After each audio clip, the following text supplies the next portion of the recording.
वडापाव सोबत खाणारी चटणी बनवा। Good morning friends, Shri Swami Samarth.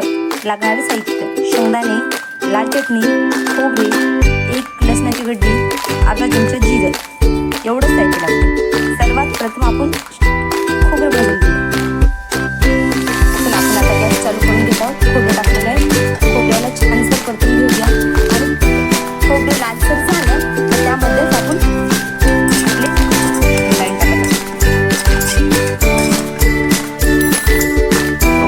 आपला खोबरे भाजलेत आहे, त्यामध्येच आपण परत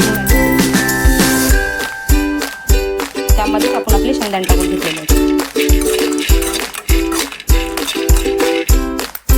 फ्रेंड्स बघू शकता माझा किती बारीक गॅस आहे, माझा एकदम स्लो गॅसवर मी भाजू देत आहे।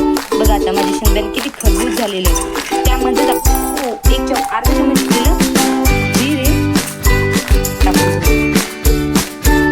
टाकून दिल्यावर त्यामध्येच आपण घेतलेली लसणाची गड्डी भाजलेलं झालेलं आहे, आपण मिक्सरमधून काढून घेऊ।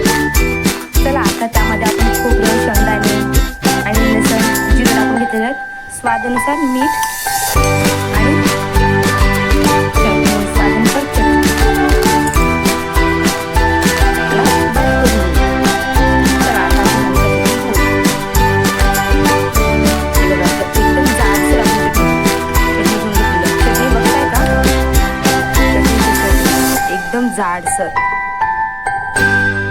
एकदम जाडसर चटणी।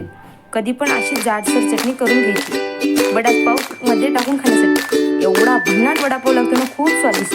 श्री स्वामी समर्थ। लाईक कीजिए, शेयर कीजिए, सब्सक्राइब कीजिए, बेल आइकन को क्लिक कीजिए। Bye friends, Shri Swami Samarth.